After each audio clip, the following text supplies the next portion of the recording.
এনে ধর না, টাকাগুলো দিয়ে দে। বলছি আমার দিয়ে দিয়ে আবার কেন? সেদিন তুই বলেছিলি তুই নাকি তোর গাড়ির টাকা দিবি, তো মনে কর এটা তোর গাড়ির টাকা। ও বাবা, এই টাকা আমার গাড়ির টাকা কোথাতে আসলো? কথা না বলি টাকাটা দিয়ে দে, ওদের বাড়ির থেকে তাড়াতাড়ি বিদায় করতো, আমার আর দেখতে ইচ্ছা হচ্ছে না। দেবো? দেওয়ার জন্যই তো আনিস নাকি? হাগুদা বলছি দেবো? দিয়ে দে ভাই। এতগুলো টাকা দিয়ে দিতে হবে? কথা না বলে তাড়াতাড়ি ধর।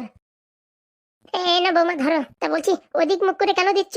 ও তুমি বুঝবা না, তুমি ধরো টাকাগুলো, দাও। অনেক অনেক ধন্যবাদ। তাহলে আসি আমরা। আসবা কেন, থাকো, দেশি মুরগি কাটতেছি, খেয়ে টেয়ে যাইয়ে নে। না না, আজকে আর খাবো না, পরের মাসে যখন আসবানি তখন রান্না করে রেখে নে। বেশ গুলাই রাখবানি। আসি তাহলে ফুটো কাকা।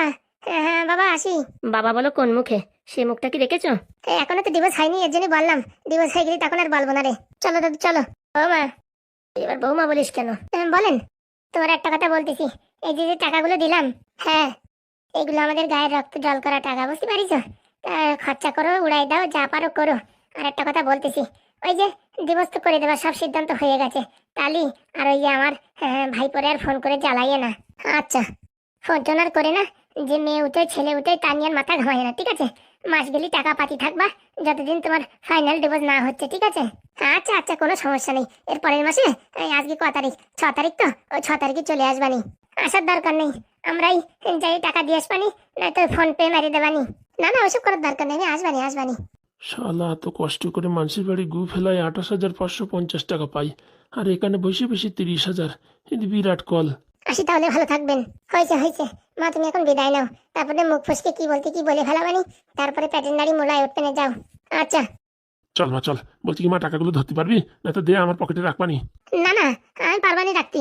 আরে দে না আমার কাছে, আমি রাখতেছি। পটি টটি গিরি পাড়ার এক ঝামেলা, বাড়ি যেয়ে দিয়ে দেবানি, টেনশন করিস না। রাস্তাঘাটে ট্রেনে ফেরেনে মেয়ে ছেলে মানুষের কাছ থেকে ঝপ করে কেনা ঝেড়ে দিল, আমার কাছে দে। নাও।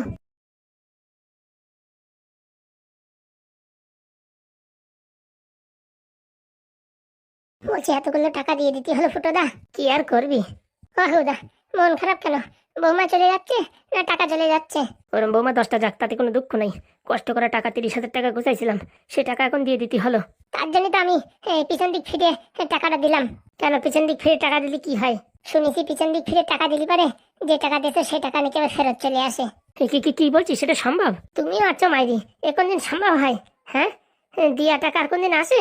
আসবে আসবে, দেখবো টাকা আবার ফেরত আসবে। এইসব আবহাব কথা তোর বলে কিটা শুনি? আজ পর্যন্ত আমি যত টাকা দিছি সব আমি ফিরে পাইছি। মানে? একদিন ওই মুদিখানার দোকানে আমার টাকা দেওয়ার ইচ্ছা ছিল না, 50 টাকা বাবার দিয়ে এরম ফেলে ঘুরিয়ে দিছি। ও বাবা, বাড়ি আসতে আসতে দেখি কি রাস্তার উপরে 50 টাকা পড়া। এ কোন দিন হয়? ও তো ভুল ভবিষ্যৎ পায়ে গেছিস, তাই বলে এখন সত্যি মনে করছিস? তুমি দেখে নে, এই টাকা যদি ফেরত না আসে তাহলে আমার বললো সত্যি আসবে ভাই। তুমি খালি দেখো হাগুদা, টাকা দৌড়াই দৌড়াই আসবে। এইসব আমি আজগুবি কথা বিশ্বাস করি না। ঠিক আছে, যখন আসবে তখন তোমার হাতেই প্রথম দেবো, দেখি বললো। ঠিক আছে দেখ পানি, কতগুলো টাকা দিয়ে দিতে ইচ্ছা করতেছিল না, আমার মনে হয় দিতে ইচ্ছা করতেছিল, এর জন্য তো আমি তোদের দিয়ালাম। আমি কি দিতে পারতাম না? কিন্তু এত কষ্টের টাকা এইভাবে ফাও দিয়ে দেবো তা কোনোদিন হয় না। কি আর করবো, তার জন্য ওই নতুন টেকনিক অ্যাপ্লাই করে দেখলাম টাকা ফেরত আসে কিনা। টাকা যদি ফেরত আসে না, আমার তরফেতে পার্টি, যত খাবি বাংলা তত খা। আজকে আমার তরফেতে বাংলা, চলো 3 জনের 3টে। বলছি হাগুদা, আমি যদি খাই না আর বউ জানতে পারলি না, কচা দেবার হবে। তুমি আছো, এই বিবাহিত মানুষের কেন বলো? এটা কিরকম কথা হলো? ঠিকই হয়েছে, আমি বিয়ে করেছি বলে এখন আমরা অন্য দলে ফেলাই দেবা? তুই শালা যদি একটা বাংলা না খাতি পারিস তুই কিরকম বন্ধু? হ্যাঁ, আর বউর ভাইতে তুই বাংলা খাবি না? ছি ছি ছি ছি, বাংলার অপমান করলি রে, বাংলার অপমান করলি। চল ছোট, আমরা 2জনে খাই, চলো। বলছি আমি তো খাবো। কেতা মুড়ি দিয়ে থাক তুই। শালা আজকে বিয়ে করার জন্য এত কথা শুনতে হলো, যা বলে তা বলে, বউধারে কেলান খাওয়া যাবে না। এমনি বন্ধুদের কাছে বেশি কথা শোনা ঠিক আছে, কিন্তু বউর কাছে কেলান খালি গ্রামের লোকজন জাতি পারলি মান সম্মান থাকবে না। যাই দেখি ওদিকে গিন্নি থালা বাসন করে রাখিছে, সেগুলো ধুয়ে দিই। খালি খালি সংসারে আগুন লাগানোর কোনো দরকার নেই। পারবো না কিন্তু, আমি পারবো না। কি মুখের উপর বলে দিলি পারবো না? তুমি অন্য কিছু বলো কিন্তু আমি সবকিছুতে রাজি আছি, কিন্তু আমি ফুটোদের বাড়ি যেতে পারবো না। কেন? গেলি পারে কি তোমার চরণ ধরে নষ্ট হয়ে যাবে নাকি? না মানে, একবার ফুটোদের সাথে ঝামেলা হয়েছিল তো, সেখান থেকে ওদের বাড়ি আমার আর যেতে ইচ্ছা করে না। শোন বুড়ো, আমি যা বলছি সেই কাজ যদি তুই না করতে পারিস তাহলে তোর কপালে কিন্তু দুঃখ আছে। মানে বুঝলাম না। একটা আধার কার্ডের নাম্বার দেবো, সেই নাম্বারে মানুষটা কোথায় আছে সেটা তোর খুঁজে আনতে হবে। কার নাম্বার? কটকটির ঠাকুমা। আচ্ছা ঠিক আছে, দাও দেখি। ঝাপাত করে হেসে উঠলি কেন? কই না তো। বলছি এই তোর বুড়ি দিদিকে আবার পছন্দ হয়নি তো? তোর তলে তলে আবার কোনো শয়তানি কুমতলব নাই তো? ওই বুড়ির সাথে তুই আবার লাইন মারছিস না তো? হে কি কথা বললে গিন্নি, তুমি কি কথা বললে? এ কথা বলার আগে আমারে ওই অ্যাপেলের জুসের সাথে তুমি কেন ইন্দুর মারা বিষ মিশিয়ে দিলে না? সে তো দেবো, যদি কোনোদিন তুই বুঝতে পারি যে তুই অন্য কারোর সাথে লাইন মারার চেষ্টা করছিস, সেদিন আপেলের জুস না, তোরে নিমির পাতার সাথে ইন্দুর মারা বিষ মিলাই দেবো, বুঝতে পারিস? শুধু শুধু গিন্নি তুমি আমার উপর সন্দেহ করো। কদম, ওই নাম্বারটা লিখে দাও তো। অলরেডি লেখা আছে ম্যাডাম, দিচ্ছি দাঁড়ান। এই যে ম্যাডাম ধরেন। এনা ধরো। এই যে যে নাম্বারটা দিলাম কটকটির ঠাকুমার নাম্বার। কটকটির ঠাকুমা কোথায় আছে খোঁজ না পাওয়া অব্দি বাড়ি আসবি না বলে দিচ্ছি। তাই তুই 2 দিন লাগাস, 3 দিন লাগাস, আর 1 দিন লাগাস, ঠিক আছে? ওর ঠাকুমার খবর নিয়েই তবেই বাড়ি আসবি, নাই তো ভিটে তোর জায়গা নাই।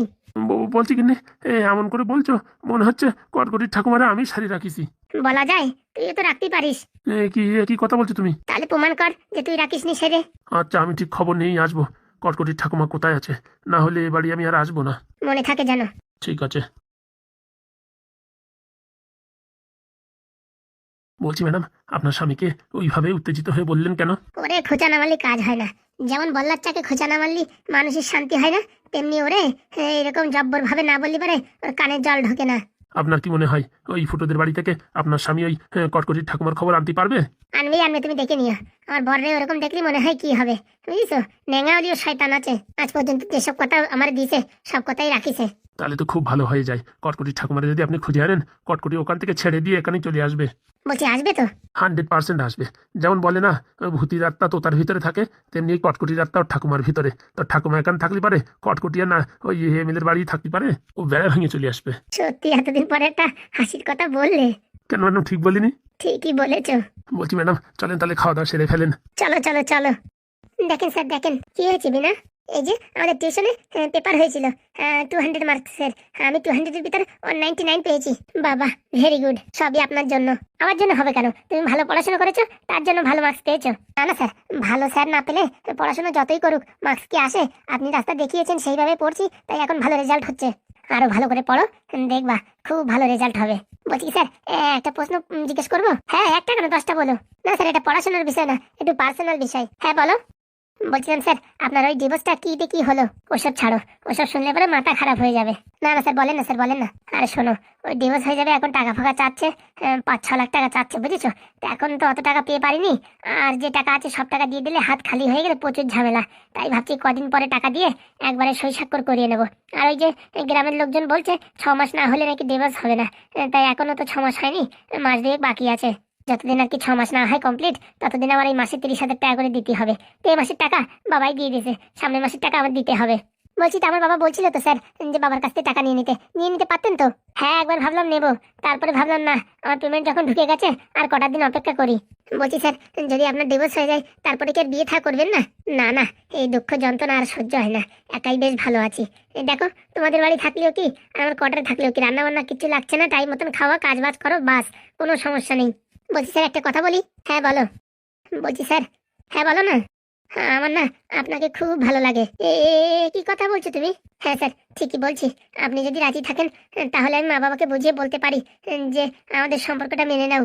নাও তোমার খাতা ধরো। কেন স্যার, আমি কি কিছু খারাপ বললাম? এই তোমার খাতা ধরো, আজকের তো তোমার আমি আর পড়াতে পারবো না, তোমার বাবাকে বলে দিও, না তো আমি বলে দেবো। এরকম কেন বলছেন স্যার? আমি কি কিছু ভুল বললাম? তোমায় আমি স্টুডেন্ট ভাবি, সেই হিসেবে পড়াই, আর উপর থেকে স্যারের মেয়ে, মানে তুমি আমার বোনের মতন, আর তুমি আমার এরকম কথা বলতে পারলে? বোন না হলে কি? আপনার বয়স আর আমার বয়সে বেশি তো পার্থক্য না। শোনো, পার্থক্য থাক আর না থাক, আজকের থেকে তোমার আমি পড়াতে পারবো না। ধরো তোমার বই খাতা।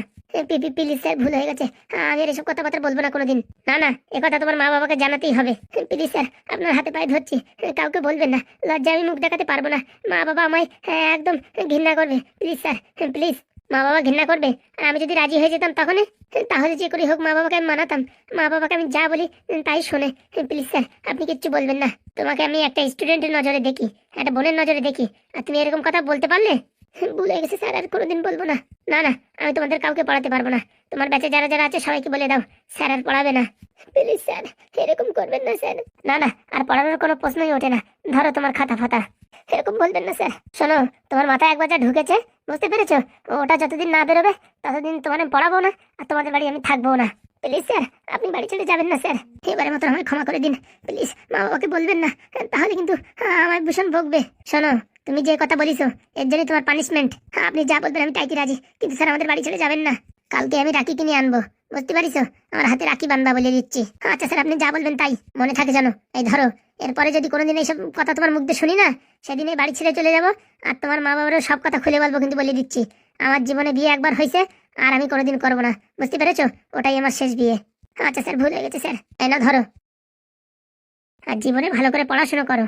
মা বাবার অনেক পয়সা আছে বলে এইভাবে হাবিজাবি কাজ করো না, বুঝতে পেরেছো? কষ্ট কি জিনিস একটু বোঝো। আমরা গরিব ঘরে জন্মগ্রহণ করেছি, নুন আনতে পান্তা ফুরোয়, বুঝতে পেরেছো? আর তোমার কাছে সব ফ্যাসিলিটি আছে, যা বলছো তাই দিচ্ছে বাড়ির থেকে, যা চাইছো তাই। টিউশন বলো, মাস্টার বলো, কোনো কিছুতে অসুবিধা নেই। আর আমাদের নুন আনতে পান্তা ফুরায়, এরকম পরিস্থিতি। তাই জীবনে মানুষের মতো মানুষ হও, এসব প্রেম ভালোবাসার দিকে এগোয়ও না। আমায় বলেছো আজকে, দুদিন পরে অন্য কাউকে ভালো লাগবে তাকে বলবা, কিন্তু যেদিন থেকে প্রেম ভালোবাসা করবো পড়াশোনা গোল্লাই যাবে, আর সব কিছু একদম শেষ হয়ে যাবে। মনে রাখো এই কথাটা, আগে নিজের পায়ে দাঁড়াও, তারপরে প্রেম ভালোবাসা অনেক হবে। আর এই পৃথিবীতে ভালোবাসা বলে কিচ্ছু হয় না। যতদিন তুমি পয়সা আছে ততদিন ভালোবাসা আছে, যেদিন দেখবা পয়সা নেই ভালোবাসাও নেই, সে কথাটা মনে রেখো।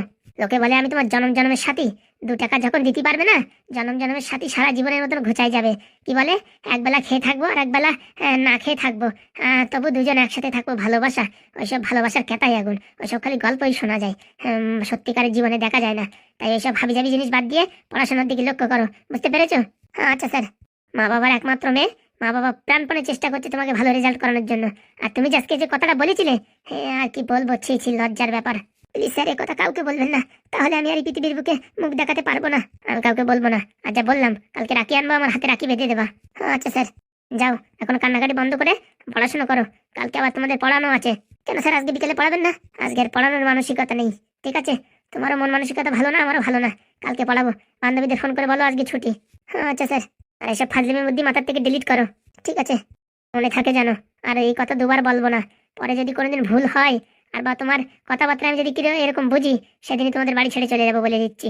না স্যার, আর কোনোদিন ভুল হবে না স্যার, কোনোদিন না। ঠিক আছে, যাও।